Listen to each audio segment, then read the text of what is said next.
अस्सलामुअलैकुम। प्रोग्राम तजिया के साथ मैं हूं उमर दराज गोंदल। मुज़ाकरात की मेज इस्लामाबाद में सज गई है, जहां पे अमरीका ईरान बराह रास्त बैठेंगे, पाकिस्तान मेजबान होगा। वफूद आज पहुंचना शुरू हो रहे हैं, कल पहला दिन होगा और उसके बाद हफ्ते के दिन भी मुज़ाकरात चलेंगे। असल बात यह है कि मुज़ाकरात तो हो रहे हैं, सब दादो तहसीन भी दे रहे हैं, लेकिन बीच में एक स्पॉइलर भी दिखाई दे रहा है और वो इसराइल है, जिसने लेबनान के अंदर हमले किए हैं और सैकड़ों की तादाद में लोगों की जान चली गई है। आज इसराइल के एक वजीर ने सीज फायर को मिस्टेक यानी गलती या ब्लंडर करार दिया है और साथ ये कहा है सिर्फ 50% इम्कान है कि ये आगे चलेगी। क्या अमेरिका इस बात को मुमकिन बना पाएगा? और स्टेट ऑफ हुर्मस का स्टेटस उसी तरह से है, आज भी स्टेट ऑफ हुर्मस से उस तरह से कोई ट्रांसपोर्टेशन नहीं हो सकी। तो इतना जब एतमाद की कमी है, उसके बीच में कितना इम्कान है इस बात का कि कोई ना कोई ब्रेक थ्रू हो जाएगा, कोई डील हो जाएगी, ये इंपॉर्टेंट है। और फिर पाकिस्तान जो इस पूरे अमल को किस तरीके से आलमी सतह पे और इसको अपने लोकल सतह के ऊपर भी ट्रांसलेट करेगा, ये भी एक बड़ा अहम आज का सवाल है। और प्रोग्राम के दूसरे हिस्से में चल के सियासत की बात करेंगे। तहरीक इंसाफ ने आज का जलसा तो मनसूख किया, सबने दाद दी। अब एक और जलसे के हवाले से बात करें, आपने पहले भी जलसे किए, एक और जलसों की सीरीज कर लेंगे। तो क्या अचीव करना है, ये आज के अहम मौजूआत हैं। प्रोग्राम के पहले हिस्से में हमने अपने दो मौजूद मेहमानों को दावत दी है। पाकिस्तान की साबिक सफीर नाइला चौहान साहब ने हमें ज्वाइन कर लिया है। नाइला साहब, आपके वक्त का बहुत शुक्रिया। और बैन अल-अक़वामी उमूर की माहिर अंजा साकिब साहब भी हमारे साथ मौजूद है। अंजा साहब, आपके वक्त का भी बहुत शुक्रिया। मैं नाइला साहब आपसे शुरू करना चाह रहा हूं। जब ये जंग शुरू हुई तो ईरान पहले दिन से कह रहा है कि जंग अमेरिका की नहीं है, अमेरिका इसराइल की जंग लड़ रहा है। अब ऐसे में जब ईरान के और अमेरिका के दरमियान सीज फायर हो गया है और इसराइल ये कहे कि लेबनान उसमें शामिल नहीं है, इस बात का कितना इम्कान है कि इसराइल भी इस सीज फायर को इंप्लीमेंट करेगा और जो अचीव किया जाना है वो अचीव किया जाएगा? कहीं ऐसा तो नहीं है कि इसराइल के इस रवैये की वजह से ये सारे का सारा मामला गड़बड़ हो जाए? बहुत शुक्रिया अपने प्रोग्राम में मुझे मदद करने का।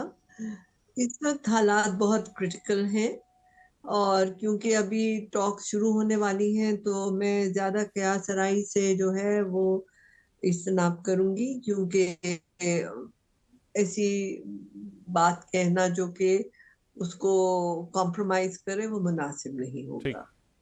लेकिन जिन बातों जो फैक्ट्स हमारे सामने हैं, अगर उस पे हम सिर्फ फोकस करें तो आप देखिए कि इजराइल जो है सारी तखरीबकारी उसने की है ठीक। और आज नहीं पहले भी करते आए हैं। तो ये जो अमन के एफर्ट्स थे, इनिशिएटिव्स थे, पहले कतर ने भी लिया था। तो आपने देखा दोहा पे उन्होंने मिसाइल मार के ये कहने एक बहाना के हम हमास के लीडर्स को जो कि नहीं मारे उन्होंने, वो सिर्फ डिरेल करनी थी टॉक्स को। फिर उसके बाद ओमान में टॉक्स हुई, उधर भी उन्होंने जो है ईरान पे हल्ला बोल दिया। फिर जनीवा में टॉक्स हो रही थी, राउंड सेकंड आ चुका था, तो फिर इसराइल ने इस तरह की हरकत की। लेकिन ये जो पाकिस्तान होस्ट कर रहा है, हमारी स्ट्रैटेजी फर्क है। पहलों ने बड़े सिंसियरली काम किया, बड़ी मेहनत से काम किया, मैं उन सब के काम जो है उनकी काविशों को सराहती हूँ। ठीक। लेकिन हमारी जो लीडरशिप थी उसने ये दानिशमंदी का मतलब इजहार किया कि उन्होंने सबसे पहले 4 ममालिक जो कि अहम है इस खित्ते के, उनके वज़राए खारजा को दावत दी और यहाँ पे एक ब्रेनस्टॉर्मिंग सेशन किया, जिसमें तुर्की के वजीर खारजा थे, सऊदीया के थे, मिस्र के थे और आपके अपने थे। ठीक। फिर उसके बाद आपके फॉरेन मिनिस्टर गए, जो कि आपके डिप्टी प्राइम मिनिस्टर भी हैं, चीन। जी। और चीन जाके उन्होंने एक 5 नुकाती पाक चाइना प्रपोजल बनाया इस टॉक्स से पहले। और वो अगर आप देखें तो उसकी जो शिकें हैं बेसिकली कॉन्फ्लिक्ट मैनेजमेंट है। ठीक। कॉन्फ्लिक्ट रेजोल्यूशन जो है वो वॉरिंग पार्टीज कर सकती हैं, क्योंकि वो लड़ रहे हैं, खत्म उन्होंने ही करना है। ठीक। हम जो मीडिएटर्स हैं, जो सालसी का काम कर रहे हैं, हमने इन चीजों को आसान बनाना है कि वो एक पॉइंट पे एग्री करने के वेरी लिए राइट। राजी हो हमने जाए। हमने एक्चुअली फैसिलिटेट करना है ताकि इसका कोई हल निकले। अच्छा अंदर साहब, मैं आपसे ये जानना चाह रहा हूं कि इस पूरी जंग के दौरान भी हमने ये देखा कि अमेरिका के सदर बात ये कर रहे थे कि हम बातचीत करना चाहते हैं, आए डील करें, साथ हमले भी जारी रख रहे थे। ये जो इसराइल का रवैया है, क्या ये उसी स्ट्रेटजी के ऊपर है कि हिट भी किया जाएगा और साथ मुज़ाकरात भी किए जाएंगे, जो हमने लेबनान में देखा है? ईरान के अंदर तो वो चीज़ नहीं आई, हालांकि गलीबाफ जो उनके स्पीकर हैं, जो इस पूरे वक्त को लीड भी कर रहे हैं, उन्होंने कहा 3 पॉइंट्स तो ऑलरेडी आपने ब्रीच कर दिए हैं जिन 10 के ऊपर हमारा इत्तेफाक हुआ था।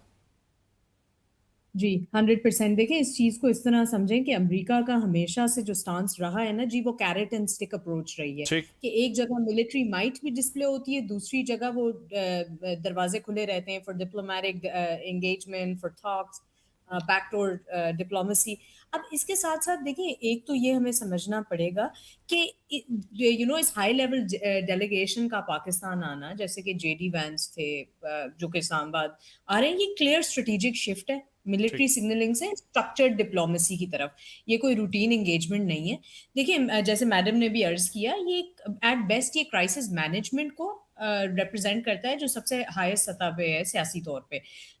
स्टीव विटकॉफ जैसे लोग, जारेड कुशनर जैसे फिगर्स, ये वॉशिंगटन डेफिनेटली अब एक प्रेफरेंस को सिग्नल कर रहा है बैक चैनल और रिजल्ट्स ओरिएंटेड नेगोशिएशंस को, ताकि एक फॉर्मल मल्टीलैटरल प्रोसेसेस चले। अच्छा, जहां तक बात हुई, आपने कहा कि लेबनान को इफेक्ट हो रहा है, या कुछ रिपोर्ट्स ये भी आई कि सीज फायर वायलेशंस हो रही हैं। देखिए, 1 घंटे के बाद प्रेसिडेंट ट्रंप के अनाउंस करने के 1 घंटे के बाद अगर कोई सीज फायर वायलेशन के रिपोर्ट्स आते हैं, तो ये एक क्लासिक केस है सीज फायर के बाद किस तरह चीजें मैनेज होती हैं। कोई नई बात नहीं है। इंटरनेशनल रिलेशंस में हम सिक्योरिटी एंड डिफेंस स्टडीज जो पढ़ते हैं, हमें पता है ये इंडिया पाकिस्तान की जंगों के बाद भी होता रहा है। डिफरेंट सतह पे जहां जहां कॉन्फ्लिक्ट मैनेजमेंट कराए जाने की कोशिश की जाती है, तो वहां ये कोई नई बात नहीं है। अच्छा, जहां तक दूसरी हमारी प्रेफरेंस है, देखिए आप ये अंडरस्टैंड करें कि जो अंडरलाइंग लॉजिक है ना यहाँ पे, वो ये है कि यूनाइटेड स्टेट्स को ये लग रहा है कि ऑलरेडी वो अचीव कर चुका है अपनी जितनी भी मिलिट्री लेवरेज वो चाह रहा था इस खत्ते में लेना,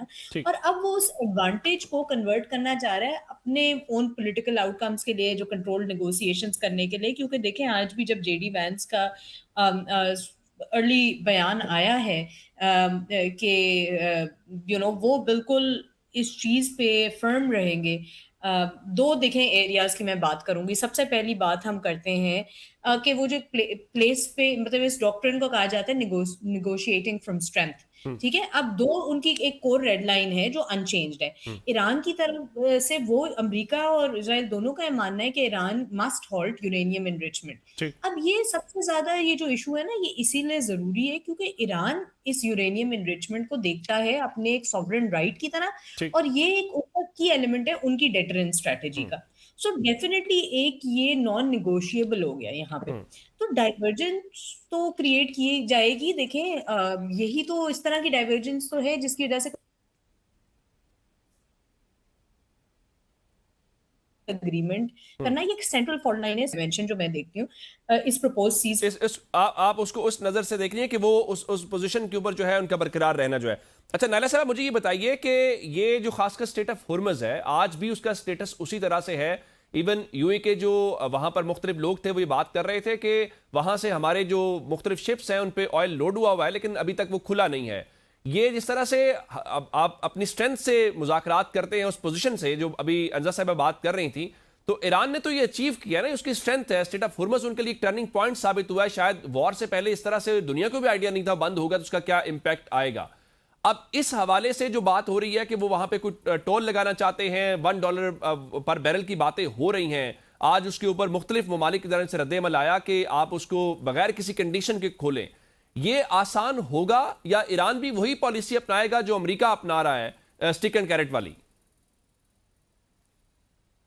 देखिए, ईरान तो जो नजर आ रहा है वो टिट फॉर टैट पॉलिसी पे है। ठीक, कि जैसा आप हमारे साथ करेंगे हम भी वैसे ही आपके साथ करेंगे। लेकिन जो स्ट्रेट ऑफ हॉर्मुज़ की बात है वो जरा कॉम्प्लिकेटेड है।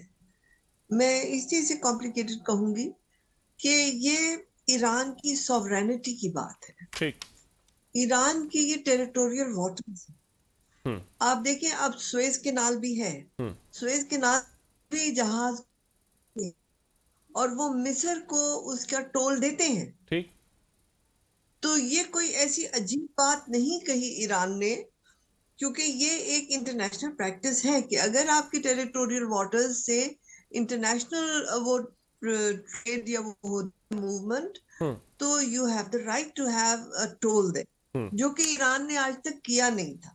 ठीक। तो फिर सवाल उठते कि अभी क्यों किया। उसके लिए मेरे ये है कि आप देखिए, साल पहले या 1.5 साल पहले प्रेसिडेंट ट्रंप आए थे गल्फ के टूर पे, जी और उन्होंने पर्शियन गल्फ को अरब गल्फ कहा था, जी जिससे ईरान बहुत नाराज थी, क्योंकि वो पर्शियन गल्फ उनके लिए बड़ा अहमियत रखता है, और स्ट्रेट ऑफ हॉर्मुज़ को वो अपने टेरिटोरियल वाटर्स समझ। और ईरान का ये जो क्लेम है उस पे उनको हमायत ओमान की भी है, जी क्योंकि वहां से गल्फ ऑफ ओमान भी जुड़ता है। So gulf of Oman and the strait of Hormuz, they can work together jointly. तो उनको आपस में फिर सोचना होगा कि ये जो टोल लेंगे उसका किस तरह से आपस में वो डिवीजन करेंगे। ठीक। और इसमें उनको कतर की भी हमायत है। तो जो ईरान ने डिमांड की है वो कोई नाजायज डिमांड नहीं है टेक्निकली, लेकिन आप, क्योंकि अब तक खुली छुट्टी आपको रही, तो आप कहते हैं जी अब मैं पैसे क्यों दूं। ईरान कहता है कि पैसे जो हम लेंगे उससे जो तबाहकारी हुई है रिकंस्ट्रक्शन के लिए इस्तेमाल करें। बिल्कुल ठीक है, बड़ा ये So valid this point is है। Iran's मैं way of इसी के ऊपर मैं चाह रहा था, ये जो कॉम्पनसेशन वाला आपने पॉइंट उठाया अंजा साहबा, इसमें ईरान यही बात कर रहा है कि हमारे ऊपर चूंकि जंग मुसल्लत की गई, हमारा बहुत नुकसान हुआ है, हमें उसकी कॉम्पनसेशन अदा की जाए। तो वो एक सूरत ये भी है कॉम्पनसेशन की कि आप स्टेट ऑफ हॉर्मुज़ के अंदर कोई टोल लगाएं, वहां से पैसा जनरेट करें और आप अपने मुल्क को दोबारा से रीबिल्ड करें। देखिए डेफिनेटली इसके अंदर ना मैं यही कहूंगी कि ये जो देखिए इस वाटर वे में ना 1/5 आप मान देंगे ग्लोबल ऑयल सप्लाईज आती हैं, उसके साथ ऑलमोस्ट 60 to 70% सॉल्वेंट सप्लाईज आती हैं। ठीक। ये इमीडिएट ग्लोबल इकोनॉमिक कॉन्सिक्वेंसेज हैं, ऑयल प्राइस स्पाइक्स हैं, इन्फ्लेशनरी प्रेशर है। ईरान डेफिनेटली उसमें कोई ना कोई इस तरह का मैकेनिज्म वो देखें इस पे आमादा नहीं होंगे। इन्होंने एक चीज जो मुझे जहां उनका कहीं ना कहीं थोड़ी सी फ्लेक्सिबिलिटी नजर आ रही है वो स्ट्रेट ऑफ हॉर्मुज़ के मामले में ही नजर आ रही है। ठीक। उन्होंने देखें सीज फायर की स्ट्रेट के ओपनिंग से जो लिंकेज किया है, ये रियल टाइम मॉनिटरिंग हो रही है। यूनाइटेड स्टेट्स जो है ना यहाँ पे अगर इकोनॉमिक इन्फोर्समेंट का मैकेनिज्म डिप्लोमेटिक प्रोसेस के साथ टाई इन कर देता है, तो फिर ये एक पॉजिटिव सूरत हाल होगी, क्योंकि फिर ये प्योरली मिलिट्री एंगेजमेंट नहीं रहेगा। एक ब्रॉडर इकोनॉमिक सिक्योरिटी फ्रेमवर्क हो जाएगा, जहां कंप्लायंस जो है ना, जो हम बार बार एक चैलेंज बनता है कि अगर हम पीस नेगोशिएशंस की बात करते हैं, पीस टॉक्स की, तो उसको लास्टिंग कैसे बनाया जाए। सो अगर उस कंप्लायंस को हम टाई कर देते हैं डायरेक्टली ग्लोबल मार्केट की स्टेबिलिटी के साथ, तो उसमें डेफिनेटली हम ये चीज देख सकते हैं, क्योंकि जो सैंक्शंस की रिलीफ हो गई, लिमिटेड न्यूक्लियर कंसेशंस हो गई। देखिए ईरान ने एक चीज क्लियर कही थी अपनी एंड से ठीक। कि may be they are even willing to negotiate on के जो स्टॉक पाइल्स है ना उनके जीरो एनरिचमेंट पे वो आमादा नहीं होंगे, लेकिन रिकॉग्नाइज अगर आप कर लेते हैं उनके कि अगर स्टॉक पाइल्स के ऊपर हम देख लें, फिर जो की चोक पॉइंट्स हैं जिस तरह हम अभी स्ट्रेट ऑफ हॉर्मुज़ का जिक्र कर रहे हैं, जी उसके अंदर भी देखें तेहरान के पर्सपेक्टिव से ना, ये जो मुझे लगता है अभी नेगोशिएशंस आर लेस अबाउट के कमिंग टू अ कंक्लूजन, लेकिन मोर अबाउट के हम किस तरह से अपने लिए टाइम बाय कर सकते हैं, वेरी राइट। इकोनॉमिक को in the short term release कर सकें, किस तरह ईज ऑफ कर सकें, लेकिन साथ साथ अपनी स्ट्रेटेजिक डेप्थ भी मेंटेन रहे। मेंटेन अच्छा करनी है। इस वेरी राइट, ये बड़ा वैलिड आपका पॉइंट है। डिस्कशन का सिलसिला यहीं से जरा जारी रखते हैं, लेकिन एक ब्रेक के बाद। Welcome back. नायला साहब, मैं आपसे ये जानना चाहता हूं कि ये कहिए कि जिस तरीके से ये सऊदी अरब पाकिस्तान के साथ राब्ते में था, फिर सऊदी अरब का ईरान के साथ भी राब्ता हुआ, इस पूरी जंग के बाद ये पहला राब्ता था। फिर सऊदी अरब का जिस तरह डेलीगेशन आया, उनके फॉरेन मिनिस्टर इस्लामाबाद आए और पाकिस्तान ने रियाज में एक मीटिंग की, क्या रीजनल ममालिक भी हम ये समझेंगे कि पाकिस्तान के साथ अलाइंड है, ऑन बोर्ड है, जो भी इस्लामाबाद से फैसला होगा वो भी इसको कबूल करेंगे? क्योंकि इस पूरी वॉर के दौरान अमेरिका, इसराइल, ईरान के अलावा एक बहुत बड़ा इंपैक्ट उनके ऊपर भी आया है, और यूं लग रहा है कि स्टेट ऑफ हॉर्मुज़ के जरिए अब उनका जो पूरे का पूरा स्टेक है वो ईरान के ऊपर आ गया है। बिल्कुल आपने दुरुस्त फरमाया। आप देखिए कि स्टेट ऑफ हॉर्मुज़ पे भी मैं थोड़ा कह दूं कि ये सारा जो खेल है वो ईरानियन सॉवरेनिटी का है। ठीक। तो Iran wants to reclaim its sovereignty over straits of Hormuz. जी। अगर आप, और वो उन्होंने उसको बंद करके बता दिया कि अच्छा अगर ये हमारा नहीं तो तुम खोल के बताओ, अगर ये हमारा नहीं है। ठीक। खोल कोई नहीं सकता सिवाय ईरान। तो उससे ईरान की लेजिटिमेट जो उसकी ओनरशिप है ऑफ द स्ट्रेट वो हो जाती है। लेकिन आप देखिए कि पाकिस्तान ने, जैसे पहले भी मैंने अर्ज किया, पूरे खित्ते के जो ममालिक हैं गल्फ कंट्रीज के साथ भी, जैसे पहले सऊदी फॉरेन मिनिस्टर, तुर्की के फॉरेन मिनिस्टर, मिस्र सऊदी फॉरेन मिनिस्टर को बुलाया, यहाँ पे गुफ्तगू हुई, में टॉक्स हुए, फिर सारे गल्फ लीडर्स के साथ गुफ्तगू हुई, और पाकिस्तान ने गैर जानबदाराना अंदाज से गुफ्तगू की। बिल्कुल ठीक। ना ईरान को जो है उसके तरफ टिल्ट शो किया, ना अरब्स की तरफ टिल्ट शो किया। अगर सिविलियन डेथ्स होती हैं गल्फ में तो उसको पाकिस्तान ने कंडेम किया कि सिविलियन डेथ्स नहीं होनी चाहिए थी, और अगर ईरान के ऊपर जो है कोई नाजायज एक्शन होता है तो उसको भी पाकिस्तान ने कंडेम किया। ठीक। तो इस वजह से पाकिस्तान एक ऑनेस्ट और रिस्पेक्टेबल मीडिएटर का रोल अदा करने में कामयाब हुआ। सो ऑब्वियसली जो आपने प्लेटफॉर्म बनाया है, जो आप होस्ट कर रहे हैं, उसमें पूरे खित्ते के ममालिक जो हैं उनकी सपोर्ट है। आप वेरी राइट। ये आपका पॉइंट आ गया कि जाहिर है कि पाकिस्तान ने बड़ा ऑनेस्टी के साथ अपना ये मकाम जो है वो अचीव किया, और उसमें तमाम खित्ते के ममालिक पाकिस्तान के साथ है। मैं अपने दोनों मौजूद मेहमानों का, नायला चौहान साहिबा का और अंजा साकिब साहिबा का शुक्रिया अदा करूंगा। अब गुफ्तगू के सिलसिले को जरा सियासत की तरफ और पाकिस्तान की जो अंदरूनी मामलात हैं उसकी तरफ लेकर आते हैं। सुहेल आफरीदी साहब ने प्रेस कॉन्फ्रेंस की और जहां पे ये सवाल उठ रहा है कि तहरीक इंसाफ क्या खुश है कि नहीं है, वो हुकूमत के साथ खड़ी है कि नहीं खड़ी। आज सुहेल आफरीदी ने प्रेस कॉन्फ्रेंस की इस्लामाबाद में, और उन्होंने कहा कि जो पाकिस्तान की इतनी पजीराई हो रही है ये बड़ी खुशाइंद है, मतलब ये बड़ा अनप्रेसिडेंटेड है कि पीटीआई भी किसी मामले के ऊपर गवर्नमेंट की तारीफ कर रही हो या पाकिस्तान के हवाले से। तो जरा सुहेल आफरीदी साहब की गुफ्तगू सुनिए। जो पजीराई पाकिस्तान को मिल रही है ये हमारे लिए बहैसियत पाकिस्तानी खुशाइंद है। सुहेल आफरीदी साहब कह रहे हैं कि बड़ी खुश आइंद है। इसके ऊपर हमने बात करनी है। अपने दो मौजूद मेहमान हमारे साथ मौजूद है, मैं उनका तारुफ करवा देता हूं। दो सीनियर सहाफी और तजज़ियाकार नादिया मिर्जा साहिबा और राय साकिब खरल साहब हमारे साथ मौजूद है। नादिया साहब, मैं आपसे शुरू करना चाहता हूं, ये जो जलसा था आज के रोज पाकिस्तान तहरीक इंसाफ का, जो उन्होंने कल मनसूख कर दिया और कहा गया जी अडयाला से भी यही पैगाम आया है, ये गवर्नमेंट और अपोजिशन के दरमियान एक एतमाद साजी हो सकती है, एक ब्रेक थ्रू हो सकता है कि जहां बहुत सारी खराबियां हैं तो कोई अच्छी बात भी आई है कि कोई नेशनल कंसेंसस भी दिखाई दिया किसी चीज के ऊपर। Thank you very much Umar. Etimad Saji तो हो सकती है लेकिन ब्रेक थ्रू का फिलहाल कोई इम्कान नहीं है, क्योंकि एतमाद साजी तो और भी आपने देखा होगा कि माजी में अपोजिशन लीडर सेनेट के, असेंबली के और चीजों में होती रही है, और इसको सीबीएम के तौर पे जो बैरिस्टर गौहर साहब हैं उन्होंने भी उसको लिया था। लाइकवाइज गवर्नमेंट बैंक से भी यही बात की गई थी। बट अडियाला से पैगाम आया है, ये तो बड़ा ट्रिकी सी बात है। आया है नहीं आया है किसी को कुछ नहीं पता, क्योंकि बैरिस्टर सलमान साहब जब वहाँ पे जाके उन्होंने मुलाकात की थी, उसके बाद क्या बात हुई है मीडिया से उन्होंने कोई बात नहीं की, बेस्ट ऑफ माई नॉलेज, और उसके बाद ये की। उससे पहले भी आप देखें कि मामला जो है वो पीटीआई के अंदर भी बहुत खराब थे। महमूद अचकजई साहब ने कहा था कि जी हमें तो बताया नहीं, हमें तो पता नहीं, हमें तो इस तरह से नहीं लिया। तो महमूद अचकजई साहब, जिनको इमरान खान ने जब मुलाकातें होती थी और तमाम इख्तियार भी दिए थे पार्टी चलाने के, पार्लियामेंट से के अंदरूनी मामलात और अपोजिट गवर्नमेंट से राब्तों के, तो महमूद अचकजई साहब शुरू से रिलेक्टेंट है किसी भी एहतजाज के, किसी भी कॉल के, किसी भी लॉन्ग मार्च के, और लाइकवाइज इसी जलसे के। तो मेरा ख्याल है कि इस मैदान से पहले ही पीटीआई के अंदर ये फड्डा पड़ चुका था कि ये अनाउंसमेंट किससे हुई है, हमने एतमाद में नहीं लिया। तो मेरा ख्याल है ये एक बहुत अच्छा खबर है और वैसे होना भी ये चाहिए था। बिल्कुल ठीक। अच्छा राय साकिब साहब, मैं आपसे जानना चाह रहा हूं कि शेर अफजल मरवत कह रहे थे कि अच्छा ही हो गया जलसा मनसूख हो गया, इनकी तैयारी भी नहीं थी, फिर हुकूमत ने भी कोई एतराज नहीं किया। यानी आमतौर पे हुकूमत ये कहती है जी मुलाकात नहीं होने देंगे, ये सियासी गुफ्तगू करते हैं। कल सलमान सफदर साहब की मुलाकात हो भी गई है, ये भी खबर है। और दूसरा, वहां से ही तहरीक इंसाफ का खुद मानना कि ये अडयाला से खान साहब ने जलसा मनसूख होने का, देखें ये कितनी आला ज़र्फी है जो सुहेल आफरीदी साहब बात कर रहे थे। इसको आप कैसे देखते हैं, ये डॉट्स मिलते आपको दिखाई देते हैं?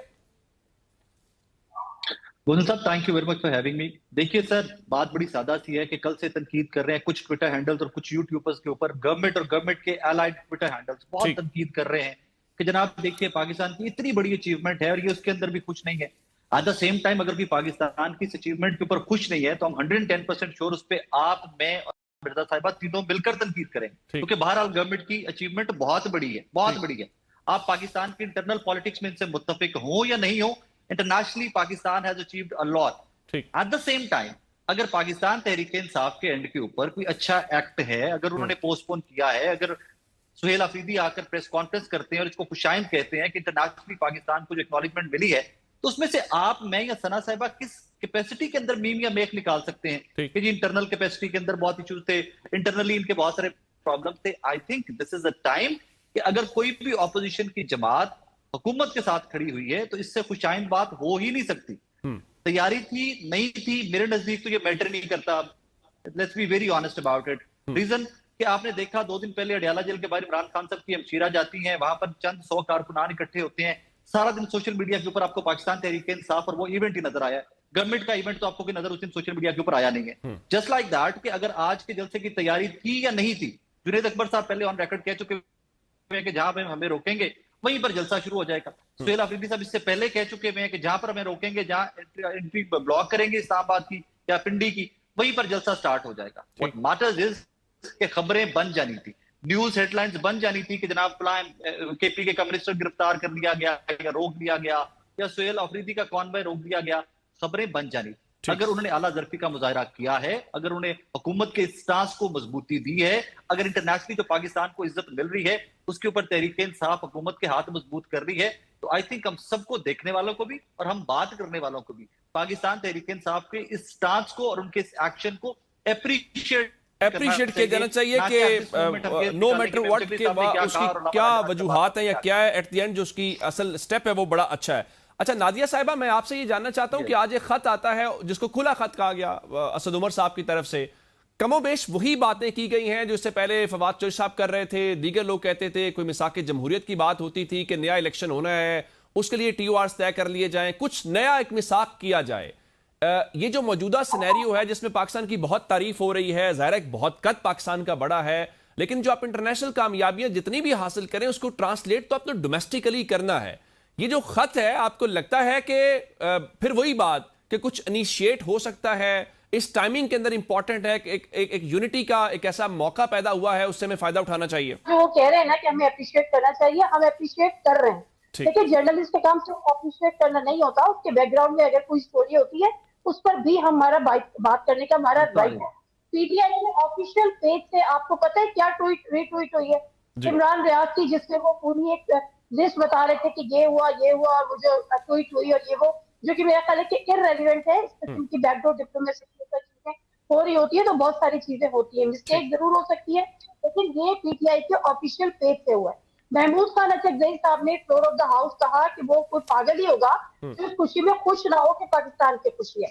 तो ये जो हम डिवाइड की बात कर रहे हैं, कुछ फॉक्स होते हैं, हर पार्टी के अंदर होते हैं, और ये खबर जो जलसा के हवाले से महमूद खान अचकजई साहब की भी पहले आई थी कि किसने अनाउंस कर दिया, कैसे अनाउंस कर दिया, तो ये थोड़ी सी एक तफरीक है और हर पार्टी में होती है। यहाँ पर उनके लीडर्स नहीं है, फर्स्ट चेयरशिप गायब है, तो ये चीजें जो है इट्स वेरी कॉमन। तो मेरा ख्याल है कि इससे बात करने में कोई मुजाहिदा नहीं है। हाँ, अलबत्ता अप्रिशिएट करना चाहिए, अप्रिशिएट कर दिया, लेकिन बैकग्राउंड स्टोरी जरूरी है।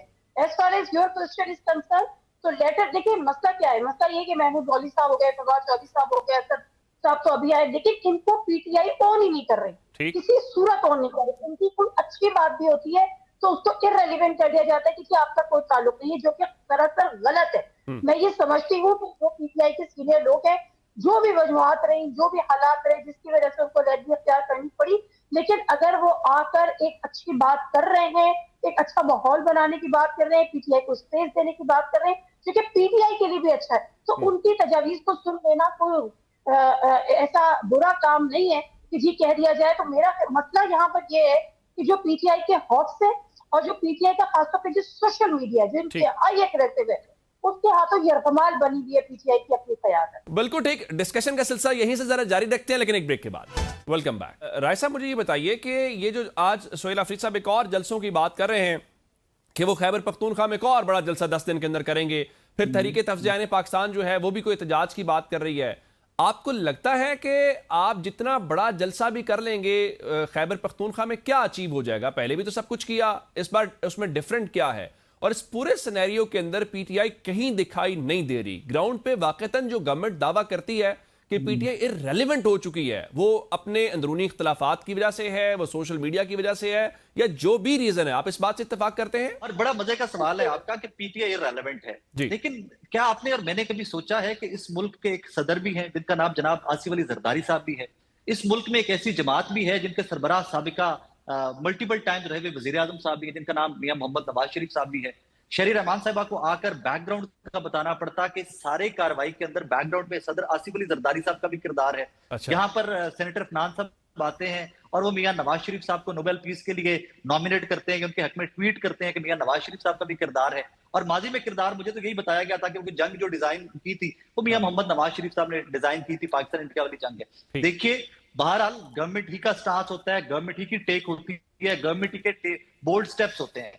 अल्लाह ना करे अगर कोई हिटबैक आती है तो गवर्नमेंट ने लेनी है, पीटीआई ने कोई नहीं लेनी, या पीपल्स पार्टी को लेनी चाहिए सिंस के वो शरीक इक़्तिदार है। लेकिन मुझे तो इस सारे सिनेरियो के अंदर पीपल्स पार्टी भी गोंदल साहब कहीं पे नजर नहीं राय साहब, उसमें आप जो कंपैरिजन कर रहे हैं उस कंपैरिजन को नाम नजर आए। राय साहब, उस कंपैरिजन को कैसे करेंगे? पीपल्स पार्टी तो सिस्टम का हिस्सा है ना, तो पीटीआई तो सिस्टम के अंदर इस वक्त उस तरह से नहीं है। जी, जो सिस्टम का हिस्सा है, जो सिस्टम का हिस्सा है, कहीं पर वो आपको नजर आए? मुझे तो वो भी कहीं पे नजर नहीं आया। तो जो सिस्टम का हिस्सा ही नहीं है, जो ऑपोजिशन है, उसको आप कैसे ये क्लेम कर सकते हैं कि वो माइनस हो गए और पॉलिटिकली हमने माइनस कर दिया? अगर आपने उनको माइनस कर दिया था तो आप क्यों हुकूमत चल के ऑपोजिशन के चैम्बर्स में चली गई कि जलसे को पोस्टपोन कर दें? मैटर ही नहीं करते यार। 200-400 बंदा बेकॉल हमारे गवर्नमेंट के वुज़रा के, हुकूमती वुज़रा के 200-400-500-1000 बंदा वहां इकट्ठा हो भी जाता तो आपको क्या फर्क पड़ता था? आप तो एक इतना बड़ा इवेंट होस्ट करने जा रहे हैं, and as a matter of fact बहुत ही बड़ा इवेंट होस्ट करने जा रहे हैं कि पूरी दुनिया की निगाहें इस टाइम के ऊपर इस्लामाबाद के ऊपर है। अपोजिशन को यहां पे रख के टारगेट करना कि हमने माइनस कर दिया, वो माइनस हो गए। इमरान खान साहब जेल के अंदर मुकैयद है यार। जेल में बैठे हुए बंदे ने किसी डायलॉग का हिस्सा नहीं बनना था, या उनकी सियासी जमात ने किसी डायलॉग का हिस्सा नहीं बनना था। हाँ, कहीं बेहतर होता कि असेंबली के फ्लोर के ऊपर या कम से कम असेंबली के चैम्बर्स में अपोजिशन और हुकूमत एक ऑन बोर्ड होके इकट्ठे एक पेज पे चलते तो ज्यादा खुशी की बात थी। लेकिन बहरहाल ये बहुत बड़ा दिन है पाकिस्तान के लिए। ये अगले 3-4 दिन जो है ये आपके और मेरे सेलिब्रेट करने वाले दिन है और दुआ करने वाले दिन है कि अल्लाह पाक करे कि पाकिस्तान की इज्जतों में मजीद इजाफा हो। और जो ड्यूटी अल्लाह की तरफ से हमारी लगाई गई है, हम उसमें इंशाल्लाह उसमें लोगों की उम्मीदों पे, दुनिया की उम्मीदों पे, आप और मैं, हम सब उसके ऊपर दुआ गो है, पूरी उतर सकते। बिल्कुल अब दुरुस्त कह रहे हैं। अच्छा नादिर साहब, ये कहिए, ये जो अब दोबारा से पीटीआई, एक तो लगता है जिस तरह कहा जाता है ना मियां नवाज शरीफ के बारे में वो बात बन गई कि एक बार फिर मुतहरिक हो गए हैं, अब उसी तरह से कहना कि पीटीआई ने एक बार फिर से जलसों की नई सीरीज शुरू कर दी है। मुझे बताइए कि ये जलसों की जो सीरीज है, जलसों का नया ऐलान है, ये पीटीआई अपने प्रेशर से निकलने की कोशिश कर रही है या गवर्नमेंट को प्रेशर में लाने की कोशिश कर रही है? क्योंकि गवर्नमेंट तो बड़ी कंफर्टेबल है, सिफारती सतह पे सब अप्रिशिएट कर रहे हैं, मीडिया की सतह के ऊपर सब कर रहे हैं, तो वो पीटीआई को क्यों बॉदर करेगी? उनके जलसों से उसको क्या फर्क पड़ेगा? जलसे भी फिर वो जो खैबर पख्तूनख्वा में हूं। देखिए, गवर्नमेंट तो प्रेशर में आने वाली अब है ही नहीं ना। इतनी सारी कामयाबियां मिल गई, इतना सारा उन्होंने पीटीआई को मैनेज कर लिया, ऑपोजिशन को मैनेज कर लिया। दूसरी बात ये कि प्रेशर में तो तब आएगी जब ये एक जलसा हो, मैं ये नहीं कह रही कि बहुत बड़ा जलसा, जलसा की अगर पंजाब में हो जाता है और एक अच्छा एक अमाउंट वहां पर लोगों का आ जाता है, अदरवाइज केपी में जलसा करना, केपी में एक मार्च निकाल लेना, केपी में कोई अवामी मुहिम शुरू कर देना, उससे तो गवर्नमेंट टोटली इररेलेवेंट है। जहां तक बात है अपने ही प्रेशर में, डेफिनेटली देखिए सुहेल आफरीदी साहब बहुत प्रेशर में खेल रहे हैं। अब लोग एक कंपैरिजन करना शुरू हो गए हैं कि क्या फर्क रह गया अली अमीन गंडापुर साहब और सुहेल आफरीदी में। यही काम अली अमीन गंडापुर साहब कर रहे थे, वो हुकूमत को कांधा भी दे रहे थे, कांधा इन सेंस से मुलाकातें कर रहे थे, उनके अच्छे ताल्लुकात हो गए थे, मज़ाहमत नहीं कर रहे थे। तो यही एक मकसद था जिसकी वजह से अली अमीन गंडापुर के बदले सुहेल आफरीदी को लेकर आया गया था कि वो मज़ाहमत करेंगे। देखिए हालात और वाकयात इस नौयत के हो गए हैं कि मज़ाहमत मुमकिन शायद नहीं रही है। या तो जिस तरह से असद जई साहब कहते हैं कि जी लोगों को मरवाएं, और उसके बाद क्या होगा ये कि आपके पास जो केपी गवर्नमेंट है वो भी चली जाएगी। तो या तो आप ये सोच के हर चीज दाव पे लगा के और हर चीज से हाथ धोकर आप मैदान में आ जाए कि डू और डाई वाली पोजीशन हो, अदरवाइज मज़ाहमत की सियासत का इसका सिनेरियो और मौका महल है ही नहीं। और जो आप केपी के अंदर करते हैं वो कोई मैटर ही नहीं करता गवर्नमेंट के लिए, तो ना गवर्नमेंट के लिए मैटर करता है ना दूसरे हल्कों के लिए मैटर करता है। तो ये इनका अपना प्रेशर है। और बहरहाल सुहेल आफरीदी साहब से जो उम्मीदें थी कि मज़ाहमत की सियासत करेंगे, लॉन्ग मार्च करेंगे, लोगों को निकालेंगे, इस्लामाबाद बंद कर देंगे, वो नहीं हो सका। तो इसलिए मेरा ख्याल है कि अब एक कंपैरिजन होना शुरू हो गया है। अच्छा राय साहब, आप इस बात से इत्तेफाक करते हैं कि आपने अली मीन गंडापुर को इसलिए हटाया था कि प्रेशर बिल्ड करना है, पेस बढ़ानी है, अगर क्रिकेट की जबान में बात की जाए वो पेस बढ़ने की बजाय बहुत कम हो गई है, या कहीं पेस दिखाई ही नहीं दे रही। सोहेल अफरीदी से जो तवक्कुआत थी वो पूरी वैसे पीटीआई की हुई है? नहीं Gondal sahab, I am sorry to quote that कि पाकिस्तान तहरीक इंसाफ का सारे डिजिटल मीडिया का या उनका जो वोटर सपोर्टर जो एक्सपेक्ट कर रहा था, और इनिशियली जो चंद हफ्ते इनिशियल थे सोहेल अफरीदी साहब की वजारत आला के, उसमें बहुत मोमेंटम बनाया गया। लाहौर भी आए, कराची भी गए, लोगों ने बड़ा सपोर्ट भी किया, बड़ा वेलकम भी किया। बट अगर आप ये एक्सपेक्ट करते हैं कि सोहेल अफरीदी साहब या कोई भी वजीर आला या महमूद खान अचकजई साहब या अलामा राजा नासिर अब्बास साहब ने जेल जाना है, अडयाला जेल का दरवाजा तोड़ना है और इमरान खान साहब को बाहर लेके आना है, तो that is not going to happen. चले मैं आपके नाजरीन के लिए कुछ रिसेंट एक मुलाकात का अहवाल शेयर कर देता हूँ। खैबर पख्तूनख्वा गवर्नमेंट के एक बहुत ही की प्लेयर जो है, मेरी उनसे कहीं पर इस्लामाबाद में मुलाकात हुई, तो मुझे हल्फन आपसे कह रहा हूँ कि उनके अपने अल्फाज थे कि यार हम जितना भी प्रेशर बढ़ा लें, हालातों वाकयात ऐसे नहीं है कि एहतजाज की सियासत के नतीजे में इमरान खान साहब की रिहाई मुमकिन हो सके। सो इवेंचुअली टेबल टॉक होगी, बैठेंगे, कोई हालातों वाकयात इंटरनेशनली ऐसे बदल जाएं।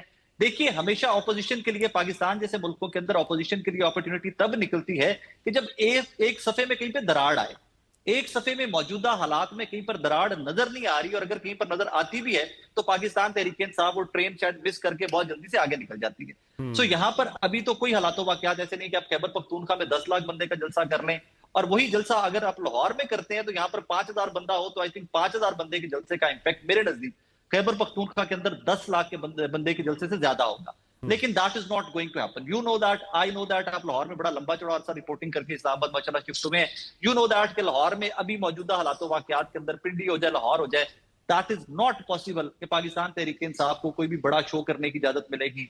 और यस, डिसअपॉइंटमेंट तहरीक इंसाफ के लिए हो सकते हैं सोहेल अफरीदी साहब, लेकिन एट द सेम टाइम बहुत सारी खबरें ऐसी भी आती हैं कि महमूद खान अचकजई साहब बैकडोर के मामला देख रहे हैं, कोई ना कोई हुकूमती रवाबित बढ़ा रहे हैं। और वो हमारे बहुत सारे कलीग्स ये रिपोर्ट कर चुके हैं कि अचकजई साहब बार बार कहते हैं कि जनाब इमरान खान साहब की रिहाई अब मुझ पे छोड़ दें। तो उससे मुझे तो यही तासुर मिलता है कि इमरान खान साहब की रिहाई इन डेज टू कम अगर कहीं पर पॉसिबल है, जो भी नजर नहीं आ रही, तो वो शायद कोई मुज़ाकरात का नतीजा मुज़ाकरात के जरिए होगा। जरा नादिया साहब, कल एक खबर आई बड़ी अजीबोगरीब सी, और कहा गया कि कोई शायद बैरिस्टर गौहर को हटाया जा रहा है। मेरा सवाल आपसे यह है कि बैरिस्टर गौहर का होना कोई फर्क डालता है, या बैरिस्टर गौहर का ना होना कोई फर्क डालता है? कोई भी फर्क नहीं डालता, अनफॉर्चुनेटली कोई भी फर्क नहीं डालता। हाँ देखिए, बात ये होती है कि हर पार्टी में वो जो एक गुड कॉप और बैड कॉप वाला सिलसिला होता है ना, तो हॉक्स भी होते हैं, एग्रेसिव लोग भी होते हैं, फिर कुछ ऐसे भी होते हैं जो मीडिएशन कर लेते हैं, थोड़ा सा सॉफ्ट टारगेट रखते हैं। तो मेरा ख्याल है कि पीटीआई का चेयरमैन जो है इस वक्त जो बने हुए बैरिस्टर गौहर साहब, वो एक सॉफ्ट इमेज है पीटीआई की। अदर देन दैट उनकी अपनी पार्टी में नहीं उनकी कुछ सुनी जाती, आपको भी बखूबी इल्म है। तो मैं ख्याल है इट डजंट मैटर। इवन जो खबरें आई असद कैसर साहब के हवाले से कि उनको हटा के असद कैसर साहब को बना देंगे, तो मेरा ख्याल है कि असद कैसर साहब भी अगर बन जाते हैं तो भी इसका कोई इम्पैक्ट नहीं होगा। उसकी वजह फिर वही है कि इस वक्त पीटीआई की जो अपनी जो क़यादत है, जो इस वक्त मौजूदा क़यादत है, वो इतने ग्रुप्स का शिकार है, वो एक दूसरे की बात सुनने को तैयार नहीं। जब अलीमा खान साहबा जरा के बाहर देती हैं, एक कॉल देती हैं, तो उसमें आप जरा देखिए, वो तो इमरान खान साहब की बहन है ना, जो कि गैर सियासी बहन है, उनका मकसद कोई पॉलिटिक्स विद इन पार्टी करना नहीं है। वो अपेरेंटली हमारे साथ में वो अलग बात है कि उनके हवाले से भी बड़ी खबरें आती हैं कि जिस तरह से पार्टी चलाती है, ये इस तरह से उनके साथ भी एक ग्रुप है, लेकिन अदरवाइज लेकिन उसमें कितने लोग जमा हो पाते हैं। तो मैं कहना पार्टी इस वक्त शदीद इंतशार का शिकार है। पीटीआई यानी जिसने दबाव में लाना था वो फिलहाल खुद दबाव के अंदर मालूम हो रही है। मैं अपने दोनों मौजूद मेहमानों का, नादिया मिर्जा साहबा, जी खरल साहब कोई कमेंट कीजिएगा। आपकी इजाजत से मैं सिर्फ एक कमेंट करना चाहूंगा। इवेंचुअली प्लीज नोट डाउन कर लीजिएगा कि कहीं पर अगर कोई रास्ता मुज़ाकरात के नतीजे में निकलेगा तो उसका बैरिस्टर गौहर बहुत इंपॉर्टेंट हिस्सा। जाहिर है माजी के राब्ते भी जब जलसे जुलूस खत्म करवाने होते हैं, बहुत कुछ होता है। मैं राय साकिब खरल साहब आपका और नादिया मिर्जा साहब आप दोनों का बहुत शुक्रिया अदा करूंगा कि आपने हमें वक्त। आज के लिए प्रोग्राम में इतना ही। हमें इजाजत दीजिएगा, अपना बहुत सारा ख्याल रखिएगा। खुदा हाफिज।